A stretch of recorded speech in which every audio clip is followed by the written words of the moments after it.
What was the toughest challenge you faced in your career, and how did you overcome it? Well, the first challenge was I was an English lit major. I got into photography working with newspapers early on. Kind of got in not knowing what I was doing exactly. I started working with a newspaper in Dallas, Texas.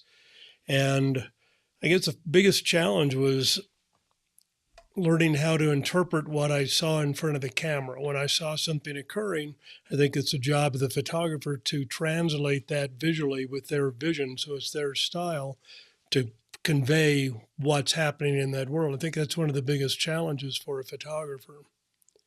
And let's dive into something deeper. Let's start with a simple question, yet profound. Why? That's a great question. Why? I feel real fortunate that I've gotten to do what I do. I think it's, I think you believe in crossroads in your life or whatever, but I lucked into getting into a field that I've turned out that has become something I've loved hugely. I think what we do is incredibly important. Photographs are incredibly important because we are visual creatures. We see and think and recall and process in still images. If I mention your first birthday, your first pet, 9/11, London, Grand Canyon, the Vietnam War, you could go on and on. When I mention those terms, a still image comes to mind, whether you call upon it or not. That's the beauty of still photography, is it's foundationally built around, your memory is built around still photography, about recalling those images. Like I said, you don't call upon them. This is the strength of it over video. I love video, I love film, but the strength of still photography is its intimacy. It's absolutely, it's personal. We watch TV, we watch movies, but we look at photographs. You pick up a photograph in a National Geographic or on your own print, or even look at it on a screen on the computer, you engage with it, you study it. A still photograph is that moment frozen forever so we can go back and recall it and relive it. And this is why I love still photography, and that's why I still love getting to do what I do. It's a challenge. I've always tried to take the approach that every situation, whatever you're photographing, has its best image. Working with the newspapers, you were kind of a generalist. You had to go into so many different situations, and I always felt that your job was to produce the best picture possible for that moment. This is the thing I love about still photography too, is it's never the same in front of the camera. It's a dynamic that changes forever. So every photograph, I think, is a new event. It's a new moment. It's a new image. It's a new opportunity for the photographer to watch it, to bring it to moment, to understand when the moment's passed, and then present that image as, here is a photograph. And what is the biggest lesson you've learned in your career? I think one of the biggest lessons I've learned in this career is that every experience you go through, if you glean something from it, it's an education. So what I love about still photography in this world in which I am is it's been this ongoing education. It's like I've said a minute ago, everything is so different what you're photographing. And if you open mind, if you learn a little bit from each thing, if you study it, like we're doing this geographic story, about 70% of your contract is research. So you're in the field understanding as much as you possibly can about that. So the educational input from this business, in which I've had the benefit of being involved in for over 50 years now, has been one of the greatest benefit of it. I love it. Just this ongoing experience, what you get exposed to, the differences in it. It's just been an amazing education to me. Great answer. And I think we have something in common if my research is correct. I think we have both experienced a sinking boat on the Amazon in the middle of the night. So Boy, we do. Yeah. So I would like to know what was like for you, and how did it influence your photography or your perspective of adventure or the safety of traveling, because my experience changed many things, but I would like to hear yours. Yeah, I was on an assignment for a magazine. We were on the Amazon doing a story on a herpetologist. we were on this boat that shouldn't have been on the Amazon. It shouldn't have been on any river. It was almost sinking. The river was a very high stage. We went up a tributary, parked for the night by a small Indian village there, and asked if we could stay in their ceremonial hut. They let us. It was myself and I was photographing this herpetologist and some other people. So we were in the tent. We heard this uproar coming from down by the river in the middle of the night. Went running down there. Our boat, which was parked on the outside curve of this tributary, where the river was really roaring down there. The water had flipped the thing over, and all of our equipment and most of my equipment was on all still. There were still some people on board. I jumped on it. We were kicking windows open to grab people out. We had drums of gasoline that were open and pouring all over the place. Some of the locals came running down with open torches. It was rather a tense moment. Most of my equipment was ruined. I had to get back to Iquitos, call the magazine. They had to ship more equipment down to me. But it's one of the, these speed bumps, and I'm sure yours was probably beyond that, but these speed bumps that occur are part of the experience education that this business provides you. I think one of the biggest things that came out of it is sometimes these experiences happen that come out of left field that you're not ready for, that you had no idea. And your need, your understanding, your ability to adapt, adjust accordingly, and continue, deal with what's happening and move forward and learn from it. Very briefly, my story is similar. I was actually sailing with Fernando Trujillo, the guy that was named Explorer of the Year, Nat Geo Rolex this year. Right. And we had a similar experience, and mine was a little more edgy because the month before, all my equipment had been robbed in Panama. It was stolen. So everything that was carrying on that vessel, it was brand new. What is the essence of finding good stories, and how can someone get better at it? I think that essence is to find something that's in which you're interested. A friend of mine said, if you want to take better pictures, put yourself in front of more interesting situations. The thing is one, to photograph something of which you have interest. I think it's a great deal. Research it as best you can for the magazines. Make sure that your idea is applicable to who their audience is, therefore understand who their audience is. So it's directly it applies to them. The research is one of the biggest things, is understanding what you're doing. Again, like I said, on a geographic story, man, you're responsible for it. And that's one thing photographers love, working with them for that reason. Yeah, I do a lot of work with expeditions today, and even today, I know you do too. And it's still, to me, I approach with the idea of almost like an assignment. Okay, where am I going? What am I doing? Okay, I'm going to the Antarctic. I'm going to Svalbard. I'm going to the Northwest Passage. So I try to learn as much as I can about that. So when I Jay, sorry that I interrupt, but I would like to know a little bit more about this. How is that process?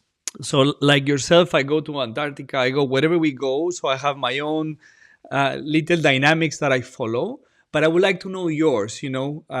How do you prepare? What do you read? Do you research online? Do you have a notebook that you take notes? How do you plan this whole research process?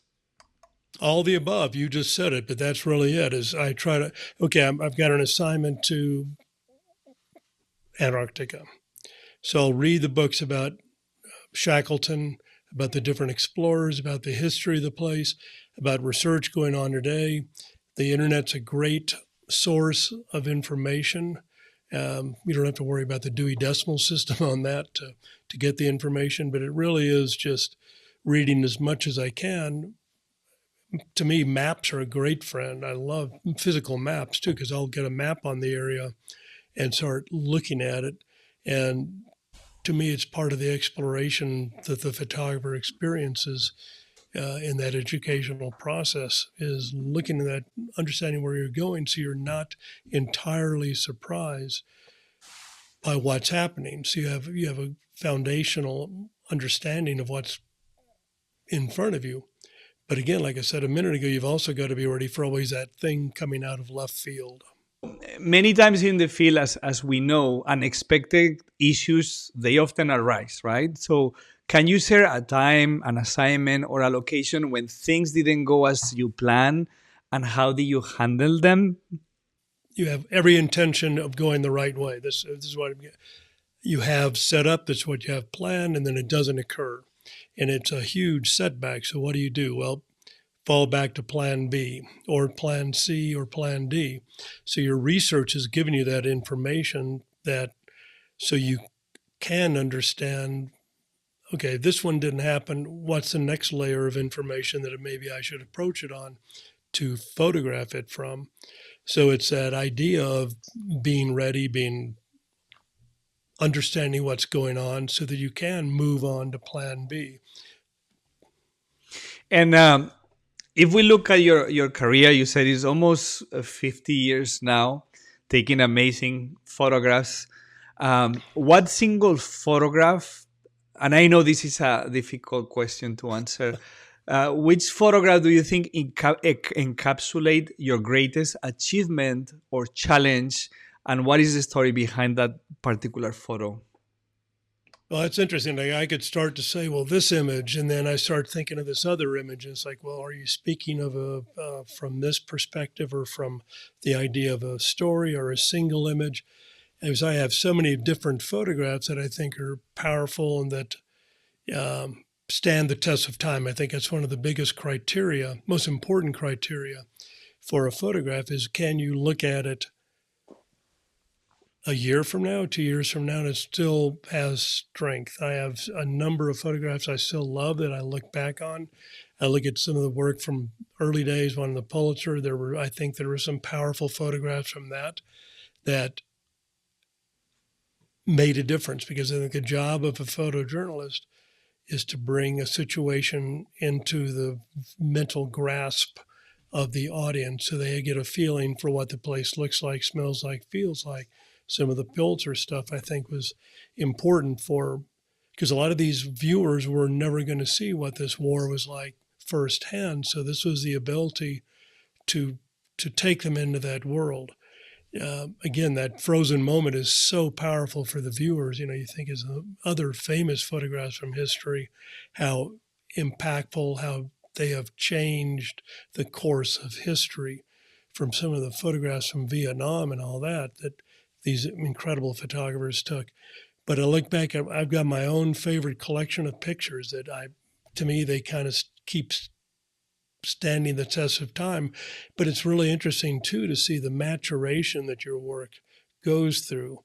So I look back at my newspaper days stuff, and there's really good stuff. I love it still. Some of oh my gosh, the crazy Will Nelson picnics with the guy running, leaping through the air in the mud. It's a frozen moment that I love about still photography. It makes it so personal to photographs from, oh my gosh, like I said, the old black and white newspaper days stuff where you're trying to create a photograph because newspaper work, the beauty of it, again, like I said a minute ago, was that it was the diversity of it. Okay, I'm going to photograph a Dallas Cowboys football game. That's when I worked in Dallas. And it was really interesting because the editors, as soon as you came back, they were looking for one moment from that game. You have every intention of going the right way. This is what you have set up. That's what you have planned, and then it doesn't occur. And it's a huge setback. So what do? Well, fall back to plan B or plan C or plan D. So your research has given you that information so you can understand, okay, this one didn't happen. What's the next layer of information that maybe I should approach it on to photograph it from? So it's that idea of being ready, understanding what's going on so that you can move on to plan B. And if we look at your career, you said it's almost 50 years now, taking amazing photographs. What single photograph, and I know this is a difficult question to answer, which photograph do you think encapsulate your greatest achievement or challenge, and what is the story behind that particular photo? Well, that's interesting. Like, I could start to say, well, this image, and then I start thinking of this other image. And it's like, well, are you speaking of from this perspective or from the idea of a story or a single image? As I have so many different photographs that I think are powerful and that stand the test of time. I think that's one of the biggest criteria, most important criteria for a photograph is, can you look at it a year from now, 2 years from now, and it still has strength. I have a number of photographs I still love that I look back on. I look at some of the work from early days on the Pulitzer. I think there were some powerful photographs from that made a difference, because I think the job of a photojournalist is to bring a situation into the mental grasp of the audience so they get a feeling for what the place looks like, smells like, feels like. Some of the Pulitzer stuff I think was important because a lot of these viewers were never going to see what this war was like firsthand. So this was the ability to take them into that world. Again, that frozen moment is so powerful for the viewers. You think as other famous photographs from history, how impactful, how they have changed the course of history, from some of the photographs from Vietnam and all that these incredible photographers took. But I look back, I've got my own favorite collection of pictures that to me, they kind of keep standing the test of time. But it's really interesting too to see the maturation that your work goes through. So I look back at my newspaper days stuff, and there's really good stuff. I love it still. Some of oh my gosh, the crazy Will Nelson picnics with the guy running, leaping through the air in the mud. It's a frozen moment that I love about still photography. It makes it so personal. To photographs from, oh my gosh, like I said, the old black and white newspaper days stuff, where you're trying to create a photograph, because newspaper work, the beauty of it, again, like I said a minute ago, was that it was the diversity of it. Okay, I'm going to photograph a Dallas Cowboys football game. That's when I worked in Dallas. And it was really interesting because the editors, as soon as you came back, they were looking for one moment from that game. They were looking for the field goal kicker for the New York Giants missed the field goal that would have defeated their hated rivals, the Dallas Cowboys. The educational value for the audience is what keeps the photographer going, because it's important to get these images in front so people have an understanding. It was a really interesting fact. Can you describe a moment in your career? I'm sure there's many, but I'm trying to highlight one that somehow redirected your path or significantly influenced your work. Can you highlight one or maybe two that switched that path and that trajectory of where you were heading into something completely new? Well, I'll go back to that Pulitzer stuff. That definitely changed, because it was my first time to photographing something totally out of control, where danger was high and you were liable to get killed. Can you tell us a little bit more, because many people watching in the future, they may not be familiar with your work. Can you tell us where were you photographing? Why did you get the award for what project? Can we know a little bit more? Yeah, I was working with a newspaper in Dallas. We opened a Central American bureau. It was a Dallas Times-Herald that no longer exists. I opened a Central American bureau. They asked me if I'd go down there to photograph in the early 1980s, the war in El Salvador. I was always curious how I'd do in that situation. I did not go to Vietnam. I had a lot of experience in the States at that point in some tense, very volatile situations working with a newspaper. So I went down to photograph the war as a story. And I went down 3 or 4 times, spent a few months total time photographing the event down there. My 13 photograph compilation of photographs that won the Pulitzer that year had to do with the death squads, an election day shootout, and refugee camps in Honduras. So it was working with visual narrative, building those images together, making those 13 pictures kind of have that connection that made our readers experience what that story was. One of the main pictures was a skull with a bullet hole. We found the narrative. How did these experiences change your future career?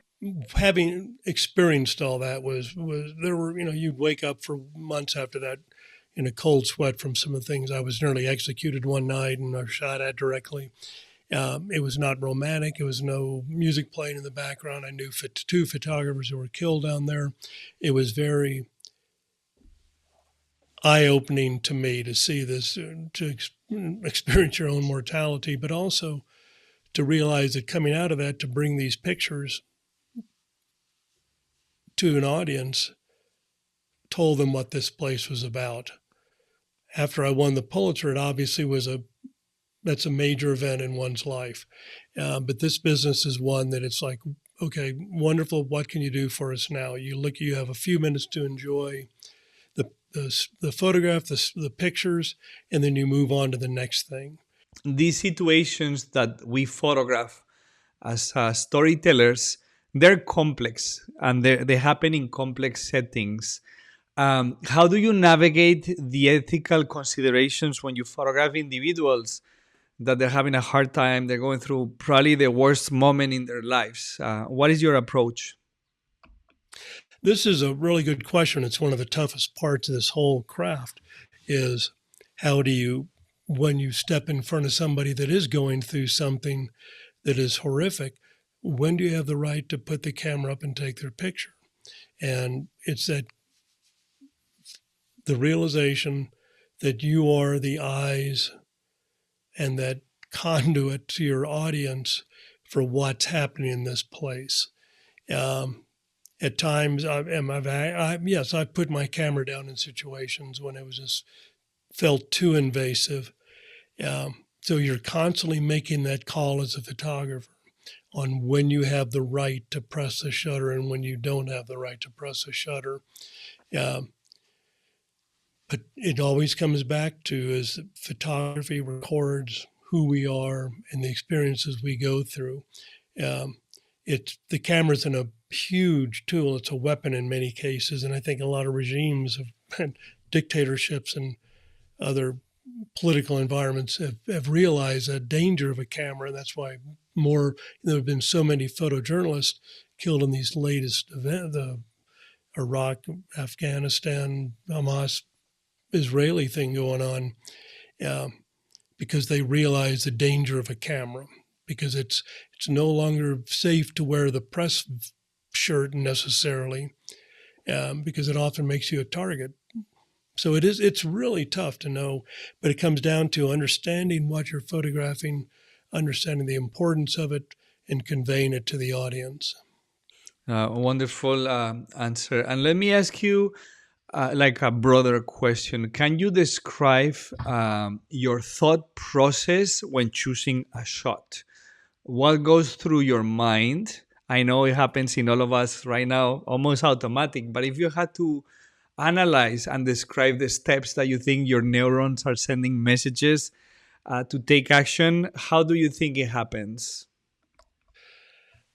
This is one thing I love is getting to that process of shooting when you're, regardless of what it is, you're picking up the camera, you're watching, you're watch for a moment, and that moment is one of those really important components of narrative,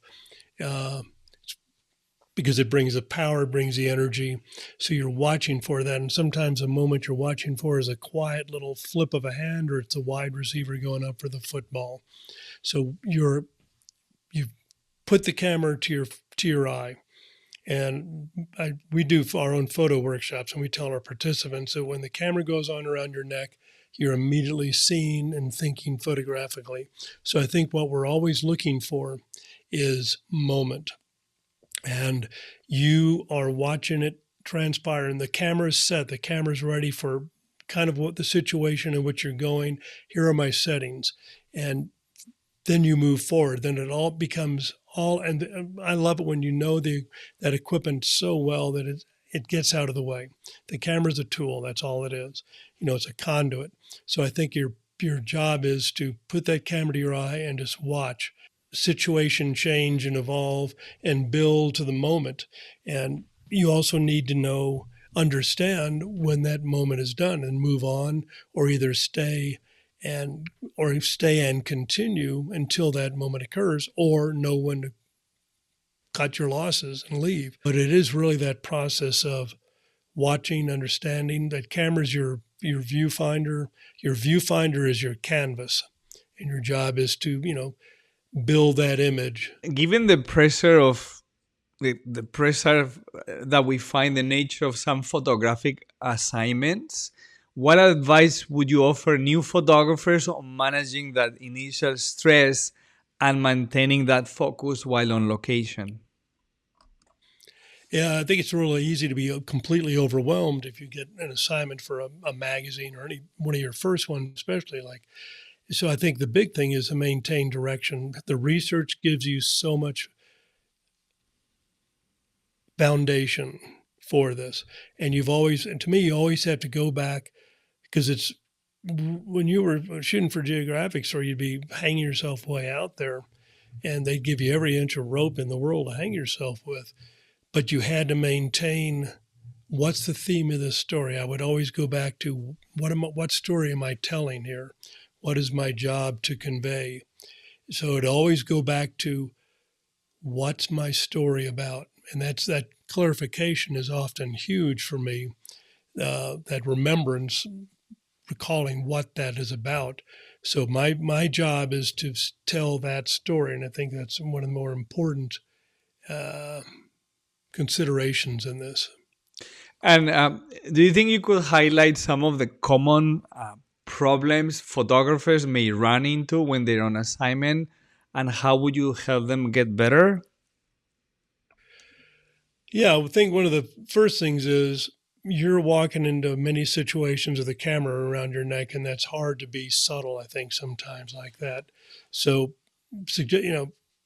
always, I try to minimize what I carry. So I'm working with minimal amount of equipment so that I'm less overt. I'm not as obvious.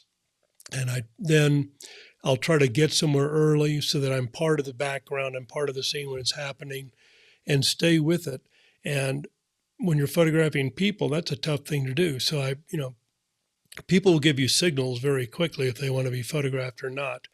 I'll go into situations, and if I see somebody or people doing something interesting, everything is set on my camera so I can react immediately to the picture. Then you decide, do I need to move in? Introduce yourself, and or let them know you're photographing them. And if I see someone that I want to photograph and I want to pursue it a little bit, even if I don't speak the language, I'll be working somewhere. I'll work around to try to get in their line of sight. And pretty quickly you realize if they don't want to be messed with or not. And if I get in their line of sight, I'll maybe point to the camera and you get a reaction. And then I think one of the toughest things is, once you've gotten that permission, you've entered into a relationship with that individual, and your job is to honor who they are and reflect it correctly. And when I'm taking their photographs, even if I'm not sure what I want to do at first, I start making images, because if you enter that relationship with somebody and they give you permission, then they assume that you know what you're doing. If you start fumbling with your camera or start, how about now we get over here? They start losing confidence. So I start shooting, maybe sometimes not entirely sure what I want to do, and then let that process evolve. Then they have a confidence in you. And then the great thing about digital, you can share the images with them on the back of the camera. And often that can elongate that relationship, which is your intent, and stay with it until you feel you've got the moment. Because the first thing that's going to happen when you ask someone to photograph them is they're going to stop doing what was interesting and turn to you and say, take my picture. And I won't even keep my camera up at that point. It's like, no, go back to what you're doing. Pretty quickly you become boring. They go back to doing what was interesting to you in the first place. Then that responsibility is on you to really get that moment that conveys who that person is. And then always get images back to them. That's important. Lovely question. Let me switch the direction of the interview briefly. What did you learn from your mother? That's a good one. I think she was a nurse. I think it's concern and care. I love people. I really do. I love being around people. I love working with them. That's one of the things I've loved about this business is that so much of it is in my world is has the opportunity to photograph people. And I like meeting people. I like talking to them. So her care and concern, I think, helped convey or pass that on to me. Photography, and we briefly touched this before, takes us to places in the heart of human joy and suffering at the same time, right? How have these experiences shaped your philosophy on life when you come back from an assignment or a remote location? That's a great question. I think one thing it does, it makes you a more caring person. You see the human condition, you see the extreme of what life can be like out there, and the appreciation for your own life and what you've got is huge. It's question, but just what you get to see educates you and makes you care. Who was it said, your prejudices die when you travel, and I think that really is true because the more you expose yourself to the human condition and other humans, it's like, wow, we're really different, but we're not that different. So this has been one of the greatest things to me is that it's giving me this ability to touch the human condition. Yeah, there's so much cultural diversity, but at the same time, the core is the same, right? That's how Absolutely, yeah. that's how I feel about it. And so, Yay, what is your dream? Boy, that's a good one. I've been. I'm glad you're Honestly, liking my questions. You know.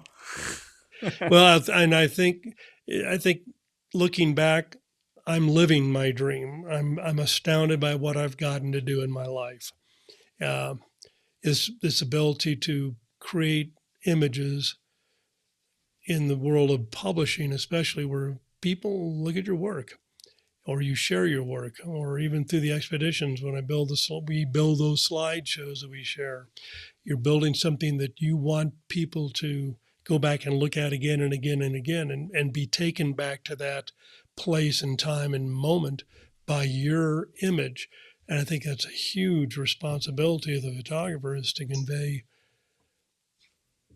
the storyline, the narrative of what you're seeing.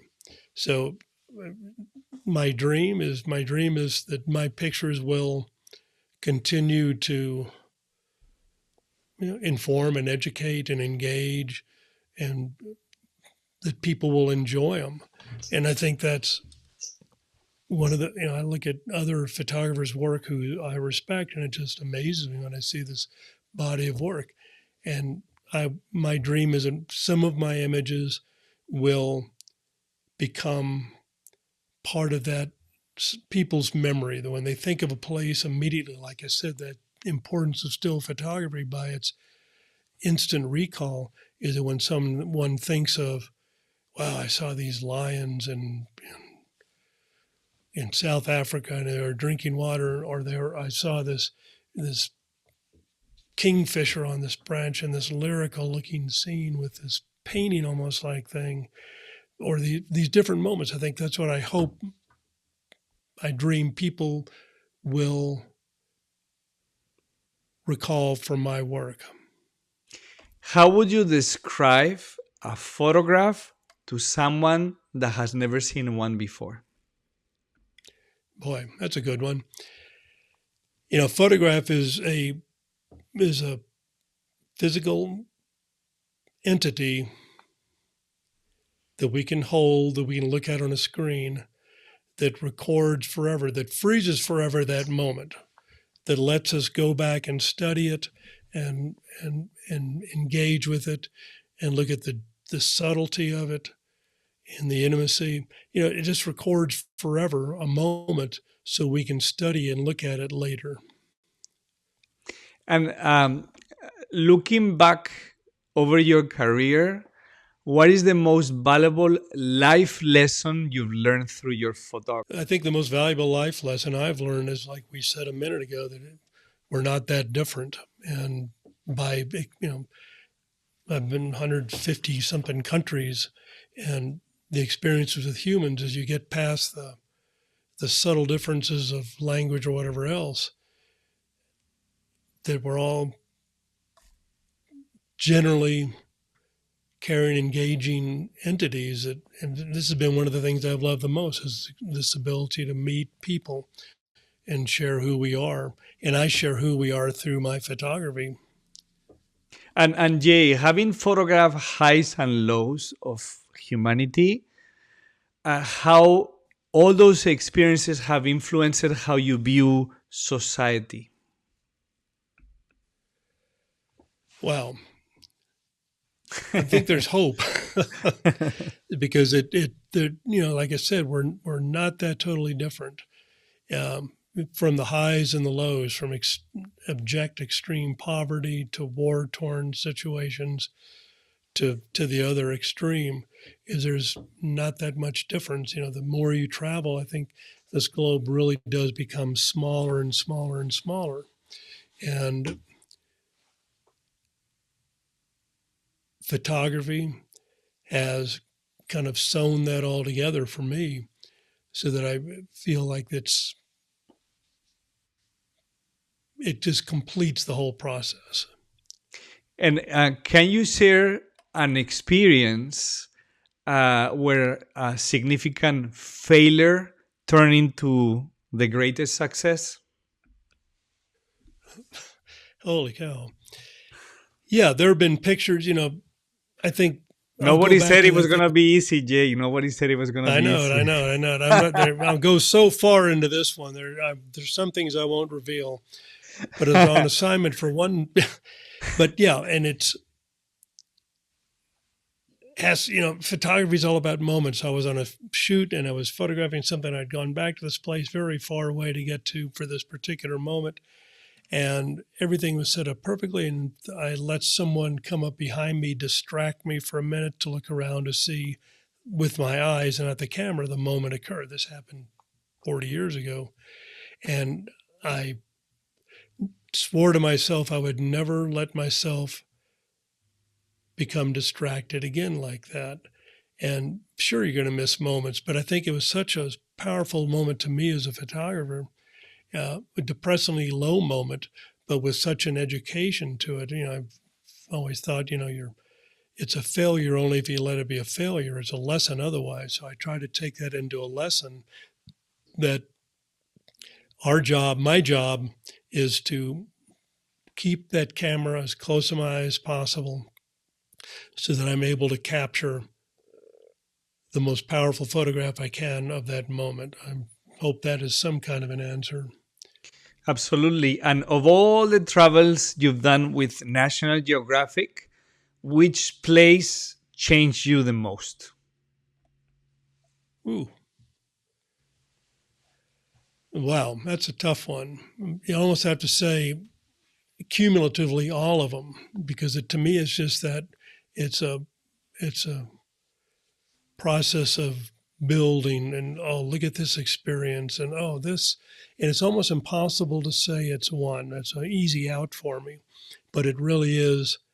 I have to say, I look back on it, and it's the accumulated experiences and meeting people and seeing different things that I think this goes back to who we are and what photography has given to me, and it's that. I'll keep saying it's that ongoing education. So to me, it's an accumulation. I'll avoid your question directly by saying it's an accumulation of experiences and moments that, to me, I've taken the most value out of. And how do you prepare for an assignment that they're so diverse? They're so different one from another, like war zones to political events, especially when you were doing more journalism with a newspaper. How do you prepare for such projects? Education, read, research, so you're ready, so you know as much as you possibly can. Try to go in with as much objectivity as you can. We're humans; we can only deal with that to so much. But I think you try to go in as objectively as you can. You're recording the event, obviously recording the event with your own eye and your own feelings. But to research it, to understand it, my equipment is minimalized, so I'm just taking what I think I'm going to need. I And try and to and, make so, as and light. sorry that I interrupt, because here, do you bring doubles of things that are key? I've got it down to my own system, and it's redundancy.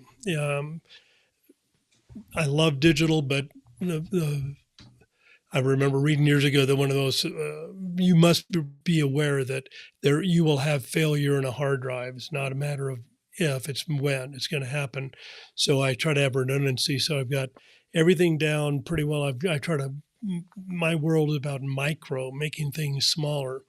So I carry my laptop, 2 or 3 small hard drives, back up everything before I format the card. The equipment I use is actually Micro Four Thirds. So it's minimum impact visually, and it's less stress on my body. Going down to clothing when I do that, I've found my own clothes that I've got my system down. So my travel bag is very small. I don't want stuff in the way of getting my job done, getting the photographs done for the assignment. Big key is redundancy. I'm almost, except for my laptop, I have backup on everything. But I try to make sure that I have a methodology that when I'm on a shoot, I come back in, I immediately download the stuff, go through it, get rid of stuff, go through it again, get rid of stuff, then back that up on those 2 drives and on my laptop that are strictly transition units to get back to my office. But then I format the cards at that point. So I'm always starting clean and new at the start of the day. Do you think that AI can replace the creativity of professional photographers? Well, maybe I'll be proven to be a dinosaur on this, but I know I'm not going to. For the geographic world of photojournalism, AI can never replicate that. You can't create through an amalgamation of images reality. So, right now I look at stuff people post, and the AI stuff usually just stinks. But that's going to be refined as it goes, and it's going to be more and more difficult. But AI is a compilation. It's a aggregation. It's bringing together all these different derivative image making, and it's not about photography. And it's fine if you want to. If there are photo contests, it should be very clearly defined, computer generated or AI, or it's about photography. But I think there's a very important definition to be made immediately as to photography or AI. I don't think it should be mixed. It should be AI influenced image making or whatever. But I think photography should be strictly about capturing the moment. Can you share a time when you struggle with creativity and how you overcame it? Every time I go out for a shoot, it's that you're almost sweating bullets sometimes, and it's never easy. How am I going to, and so I try to approach it like, how can I make this picture different? How can I make this unique to me and not fall back on this is, and it's that pressure on, and I bring to myself every time I'm on a shoot, whether it's for expeditions or whatever, because I think it's that I want to keep my own level criteria of quality. I want to try to address it and approach it all the time. So it's always that kind of sweating bullets out there. What can I do? What can I do? How can I approach this differently? Because I think, like you said, when you're looking through that camera, the scene is never the same twice. There's all these, unless you're doing product photography and the bottle's sitting there and you're photographing it several times to get it right. We're in a world where And I look at product stuff. Oh my gosh, some of that stuff is incredible. But in our world of still photography, of photojournalism, documentary, reportage, I think it's never the same. And our job is to record that moment in a unique way that is of your own style. Wonderful. And what challenges did you face while under the Arctic ice, and what lessons did you learn from it? I think you're referring to the story when I shot up. When I did a story for Geographic on a scientific program called SciSex, that the scientific program had been lent Yes, a that's what I'm nuclear referring attack to. sub. Yes. Yeah. And that actually turned into the most stressful shoot I've ever done ever for anybody. It's a long story I won't go into. If somebody wants, they can call me and I'll tell them the story. But it had to do with when the sub was going to come up through the ice. I tried to get the Navy to allow me to dive under the ice in the Arctic and photograph it. They said we don't even let our own divers do that because the dynamics are so changing.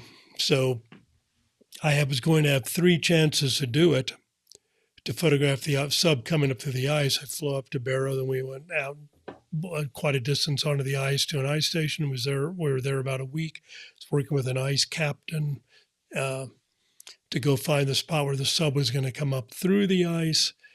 And then I had one failure after the other on equipment, actually. But the picture I was looking for worked. It was a photograph of the sub going through the ice, but it came down to literally the clock counting down to you're going to have it or not, period. And as Geographic told me, you're either going to be a hero or a goat on this one.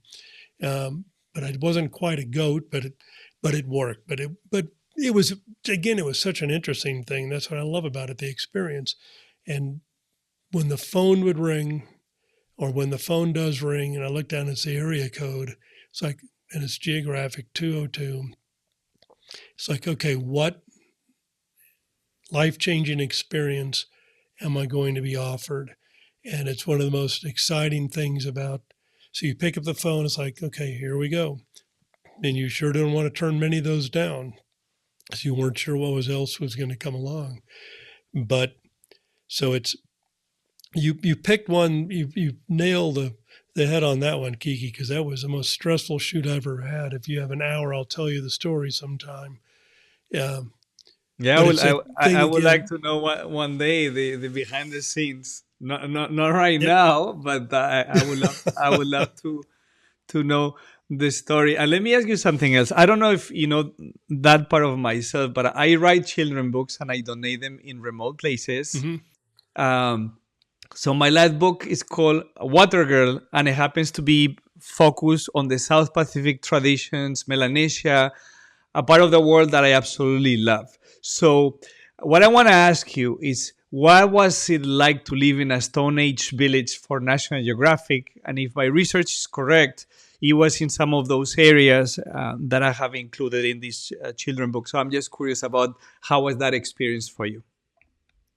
That was one of my very first stories for the magazine. It was on a area of the rainforest in Papua New Guinea, way up the Sepik River, that the government was trying to decide whether to turn it over to logging interest or turn it into a national preserve park. So it was kind of the whole rainforest issue in microcosm.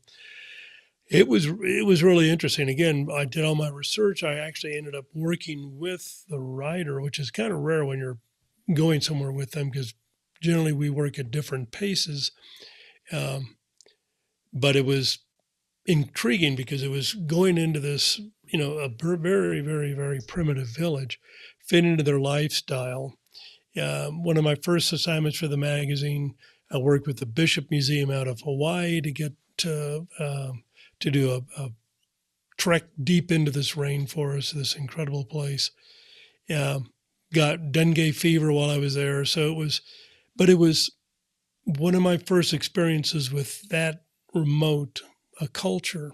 And it was such an eye-opening thing because you go in with your expectations from a from North America, from a pretty protected society, into like, oh my God, what is this?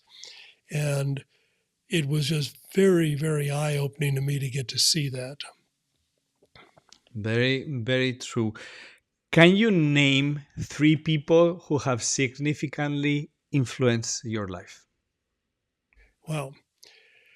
Three people. Well, we go to, yeah, I mean, you'd have to say photographers. Danny Lyons, for one, did Conversations with the Dead and the Bikers and other books. I remember his book, Conversations with the Dead, was one of the first photographic books I purchased. And I still look at it, and it stood the test and stands the test of time. Obviously, Robert Frank, Max Yavno, um, the parents of my best friend growing up, because their family became kind of my fallback family, that were highly, highly important for me. That I know there was, and they kind of expressed confidence in me. And there was an English teacher in 10th grade that was, because I changed schools all the time, and I kind of came in with no friend base, but I had a English teacher that expressed a lot of confidence in me, and that was huge for me. And I know that English class had to do with narrative, and I know that impacted me in the interest in narrative. And I just took it to visual instead of text. And again, you asked earlier, dreams of your life. Man, I'm living my dream. I get to do this. So those people, those photographers, those individuals, parents, obviously, but that the parents of my best friend were hugely important to me, and my teacher, for having confidence to give me that foundational base. How do you ensure your narratives remain authentic to your subject's experiences? That's a good one. How do you make sure? Okay. I think our job is to convey who our subject is, or our subject's story is.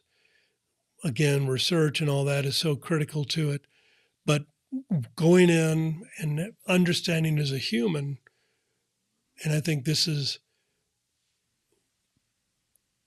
what a lot of the geographic is looking for, is that ability to work with humans, have that human compassion, understanding, so that you are really conveying on a more personal level the story of your subject. And let me rephrase or ask you something that we mentioned before, but I would like to have like a short answer. After decades in photography, what continues to inspire you? After being in this business for many years, what inspires me is to look at the work that a lot of these photographers are doing today. From New York Times, LA Times. I see work being done by photographers from National Geographic that it raises the bar of this work. AI couldn't replicate what they're doing.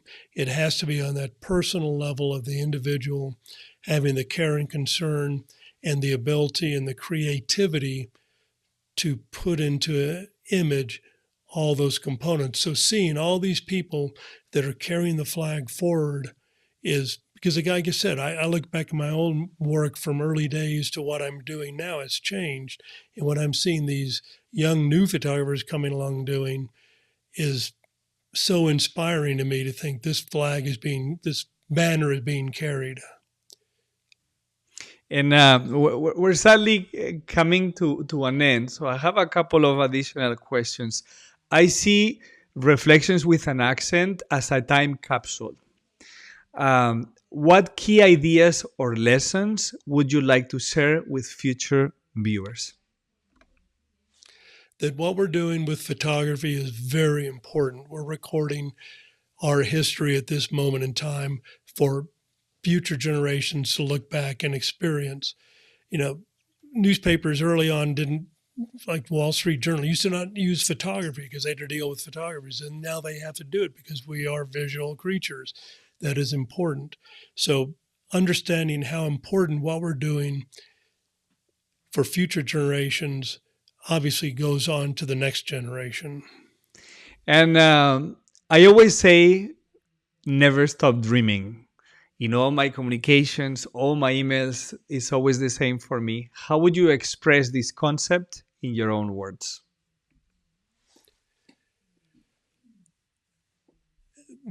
What's the best picture you've ever taken? It's going to be the next picture, hopefully. So that's what I see. That to me, it's that challenge of upping your own game, so that, and it's you'll never reach it because it should be almost unattainable, because creativity grows. Creativity never stops. I watch people say, why don't you retire? Why? I'm doing the best work I've ever done, to me. And it's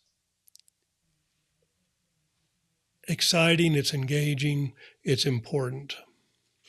And as we come to an end, Jay, I just want to thank you for taking the time to have this conversation with me. I have enjoyed quite a bit, so I hope you have too.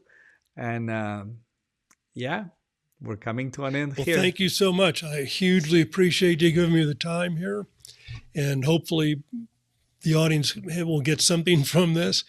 And I look forward to us continuing to work together on other geographic expeditions.